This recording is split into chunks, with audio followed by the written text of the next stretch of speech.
조금 더 학생들한테 친근하고 그 변화를 바로 볼 수 있기 때문에 관심을 많이 가지시는 학문이에요. 그리고 지금 많은 여러 가지 개발과 그다음에 그 발전하는 학문의 기초가 화학이기 때문에 화학을 하고 나면 어느 분야로도 다 갈 수가 있는 거죠. 그러니까 굉장히 중요한 학문이고 실용적인 학문이고 해볼 만한 가치 있는 학문이다 이렇게 말하고 싶어요.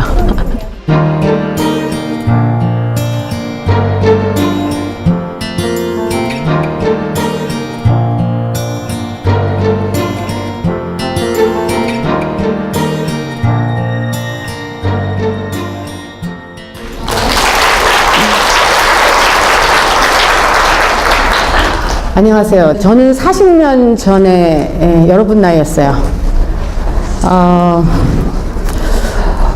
제가 왜 화학과를 갔나? 여러분 강연을 준비하면서 제 삶을 한번 돌아봤어요. 나한테 가장 중요한 그 시점이 어떤 시점이었나 라고 생각해 봤더니 그 세 가지의 만남이 있었던 거예요. 첫 번째 만남이 화학이었어요. 그런데 여러분들은 초등학교 때부터 과학 실험을 했죠. 40년 전에는 고등학교에 와야 과학 실험이 있었어요. 그러니까 화학을 뭐라고 정의할 수 있어요? 화학이 뭐예요? 반응. 그럼 화학이 무엇이냐라는 한 단어로 정의를 한번 해볼까요? 화학이 뭐죠? 반응이란 말을 했어요. 그러니까 항상 이런 어떤 그 과제가 주어지면 그것에 대해서 정의를 한번 내려보세요. 화학이 무엇인가? 물질 얘기했어요. 화학의 관심은 물질에 있어요. 그 물질의 뭐를 우리는 연구하는 거죠? 변화, 또 성질, 바로 맞춘 거예요. 물질의 성질과 그 변화를 연구하는 학문이 화학이에요. 요술 같은, 마술 같은 현상이 화학에서 설명할 수 있는 그 과학으로 증명을 할 수가 있는 거예요. 이것이 화학이에요. 그래서 제가 여기에 매료돼서 화학과에 왔고, 이제 고등학교 때 제가 화학을 하고 싶었어요. 그런데 두 번째 만남에서 고3 담임 선생님이 여기 와 계세요. 이게 사은회 때 사진이에요. 40년 전. 저는 화학과를 가고 싶은데 저희 어머니가 그 당시에는 가정대학 가서 시집잘 가라. 여자가 무슨 화학을 하냐. 그러셨어요. 근데 저는 화학을 하고 싶었고. 근데 우리 담임 선생님이 저희 어머니를 설득했어요. 이화여대 화학과에는 동창 교수가 없다. 그러니까 가서 공부를 시켜갖고서 이화여대 화학과 교수를 만들어라. 저희 어머니가 생각하니까 괜찮은 것 같아요. 교수 되는 거는. 그래서 제가 화학과를 왔어요. 여기 고등학교 선생님 와 계시면은 정말 아이한테 한마디 한 것이 그 인생을 바꾸게 되는 거예요. 그리고 제가 화학과에서 면담을 하면서 학생들한테 왜 화학을 하니? 그러면 많은 학생들이 고등학교 때 화학 선생님 때문에 제가 화학을 하게 됐어요. 이렇게 얘기를 해요. 그러니까 그 선생님 한 분이 삶을 바꾸셨어요. 제가 그래서 지금 이 자리에 있게 된 것이 저희 선생님의 덕이에요. 그 다음에 제가 이제 세 번째 만남이 이화여대였어요. 이화여대는 기독교 학교고요. 그 안에서 제가 공부하면서 굉장히 저는 소중한 사람이다. 그리고 사랑받는 사람이다. 그냥 태어난 것이 아니라 나한테는 사명이 있다. 이런 걸 제가 알게 됐고, 그래서 꿈을 꾸게 됐어요.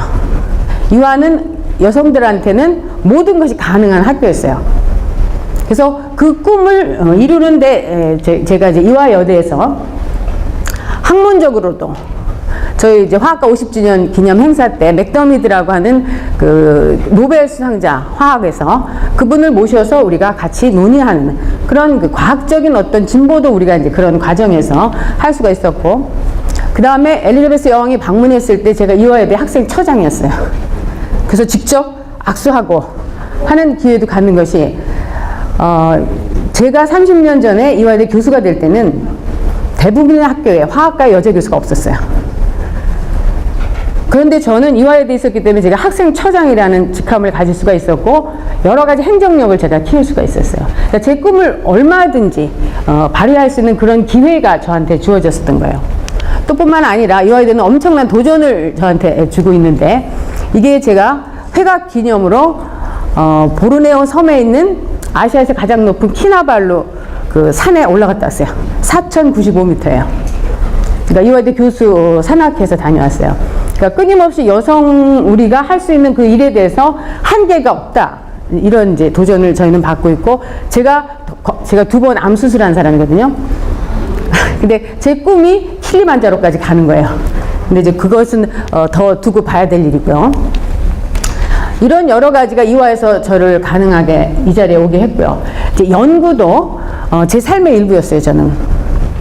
그러니까 많은 그 외국에서 배운 연구들이 있었지만, 한편으로는 늘 내 연구는 과연 무엇일까? 라는 생각을 가지고 신약 개발 연구를 했는데, 이 녹용 연구 갖고 이렇게 해외 나가서 발표하면 너 그 솥불 갖고 해봐라, 뭐 별소리 다 들어요. 무시하고. 제가 거의 25년 연구를 했어요. 그리고 이게 제가 마지막에 제가 기여해야 될 어떤 일이에요. 녹용에서 활성 물질을 찾아내는 것이. 근데 굉장히 어려운 일이에요. 현재 저희가 2012년에 신물질로 미국 특허 등록을 해갖고, 저 물질이 혈소판 촉진 인자를 만드는 물질이에요. 지금 항암 치료할 때 조혈모세포 촉진 인자는 있어서 그걸로 약물을 개발하는데 혈소판이 떨어져요. 근데 그 혈소판을 촉진할 수 있는 물질은 아직 없어요. 그래서 굉장히 좋은 이제 그 타겟인데, 녹용의 효능을 보통 뭐라 그래요? 조혈 면역이라고 그래요. 그러니까 그거 먹으면 감기 안 걸린다. 또 피를 만든다. 이것이 그냥 전통적으로 내려오는 기능으로 말하는데, 그것에 대한 활성 성분을 아직도 제가 못 찾고 있어요. 이거는 거기에서 나온 물질 중에서 새로운 물질로 만들어서 신물질로 저희가 지금 개발을 하고 있어요. 그래서 제가 이 연구를 한 30년 하면서 이 녹용의 효능을 증명할 수 있는 실험법이 없다라고 제가 생각을 했어요. 온갖 방법 갖고 다 해봤는데 결국은 현재까지 나와 있는 생유활성법으로는 증명할 수 없다. 그게 제 결론이었고, 내가 그 방법을 찾아내리라 라고 생각하고 항상 새로운 생각만 하는 거예요. 한쪽 연구는 계속 제가 논문 낼 수 있는 연구를 하고, 한쪽에서는 이게 제가 머릿속에서 떠나질 않아요. 이게 내가 분명히 이거를 증명하고 말아야 되는데 어떻게 할 것이냐. 그 생각이 이제 이렇게 정리가 된 것이, 분명히 이 녹용이 산소 전달에 관여할 거다라는 제가 생각을 했어요. 왜냐면 제가 기운이 다 떨어져 갖고서 있을 때 저걸 먹으면 제가 이렇게 기운이 남은, 우리 학생들은 제가 한 4, 5월 되면 선생님 녹용 먹을 때 됐어요 그래요. 그래서 기운이 떨어지는 거예요. 근데 먹고 나면 또 괜찮고, 아니면 그 이제 상황에서 분명히 산소와 관련이 될 거다. 그리고 제가 그 산소 전달에 대한 새로운 가설을 제가 이제 만들게 된 거예요. 처음에 생각한 가설을 지금 보면 엄청 웃기는데 이제 많이 정리가 됐어요. 근데 이런 가설을 갖고 이제 제가 한 15년 전부터 이제 얘기를 하기 시작한 거예요. 2000년 이제 됐을 때. 사람들이 저를 막 비웃죠. 아니, 산소 전달 다 됐는데 뭘 갖고서는 또 하시려고 그러냐. 새로운 가설이, 그러니까 1928년도에 산소는 기체 확산설로 이제 설명을 해요. 그래서 기체 확산설이 뭐예요? 확산이 뭐예요, 여러분? 응? 다 알죠? 농도가 높은 데서 낮은 쪽으로 자발적으로 그냥 가는 거죠. 그러니까 산소가, 여러분이 호흡한 산소가 헤모글로빈까지 어떻게 가냐는 거예요. 그냥 농도가 높은 데서 낮은 쪽으로 확산으로 간다 라고 하는 이론이 1928년도에 나온 거예요. 지금까지 그게 믿어지고 있어요. 근데 저 같은 생각을 다른 사람들도 많이 했어요. 1967년도에 계면활성제 중재설이라는 이카나오 교수가 했어요. 근데 증명하지 못했어요. 그래서 제가 지금 단백질 중재설을 얘기를 하는 거예요. 이제 그 생각을 갖고 제가 이제 실험적으로 찾아가는 거예요. 여기서 보시는 바와 같이 제가 이게 산소가 이런 게 그냥 디퓨전이 아니라 단백질을 통해서 간다고 생각한 거예요. 그리고 또 뿐만 아니라 그 단백질을 산소로 함유할 수 있다. 이런 얘기를 하면 저희 화학자들이, 선생님은 화학을 다시 쓰려고 그러세요? 뭐 저한테 그런 얘기를 하세요. 그런데 이제 제가 점점 이제 증명을 해나가고 있는데, 그래서 이걸 제가 산소관이라고 생각을 하고, 사람들이 헤모글로빈에서 못 벗어나요. 산소 전달에 대해서는. 그래서 제가 헤모글로빈 없는 시설을 이제 증명을 할 거고요. 그 다음에 이게 이제 무호흡에 대한 그 증명인데, 그랑블루 영화예요. 그냥 산소 탱크 없이 물속으로 들어가요. 저분이 몇 분 동안 있었을 것 같아요? 물속에서. 몇 분? 7분 8초 있었어요. 그런데 지금은 세계 기록이 11분 35초예요. 김병만 씨가 3분 57초 있었어요. 그런데 김병만 씨는 그냥 가만히 들어가서 앉아 있었죠. 그거의 세계 기록은 22분이에요. 움직이는 거. 그럼 그 산소가 어디 있었죠? 제가 그걸 설명하고 싶어요. 지금 과학적으로는 설명하지 못하죠. 근데 제 가설이 맞다면 설명할 수 있을 거예요. 이게 이제 제 가설이에요. 하도 사람들이 이해 안 된다고 해서 제가 동영상으로 만들었어요. 이제 코에서 흡입한 산소가 폐로 들어갔어요. 폐포에서 적혈구까지 가야 되잖아요. 이걸 다 확산으로 설명을 하고 있어요. 근데 저는 그것이 확산이 아니다. 단백질이 신호에 의해서 단백질 끈을 형성하고 나이트릭 옥사이드에 의해서 신호를 받으면 얘네들이 이렇게 끈을 형성해서 산소를 보내주고 막 통과해서 결국 적혈구에 들어가고, 그 다음에 그 적혈구가 뇌세포까지 말단 조직까지 가서 결국은 산소를 전달할 거다. 뿐만 아니라 단백질 자체도 산소를 함유할 수 있다.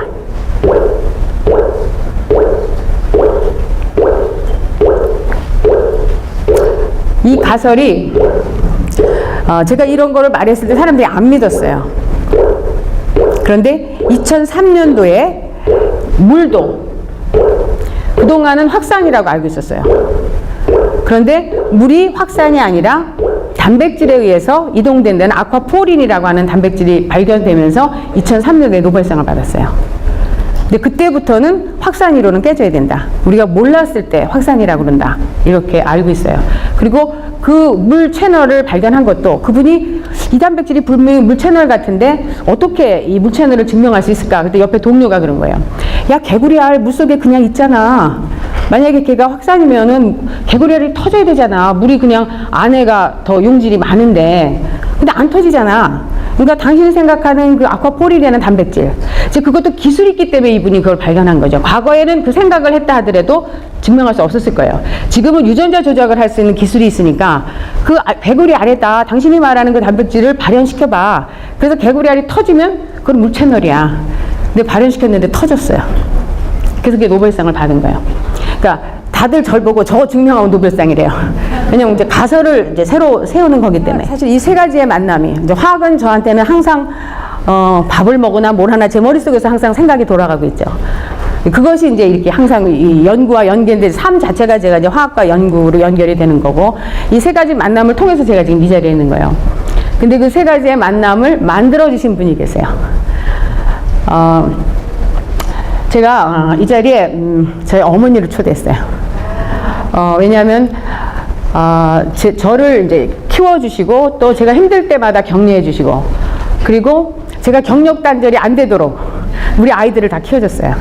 그러니까 여기 어머니들이 계시면은 그 일을 해주셔야지 경력 단절이 안 돼요. 그래서 시부모님과 친정부모님께 제가 정말 감사하는 마음이 있고요. 진지하게 제 강의를 들으신 여러분께 감사드립니다. 고맙습니다.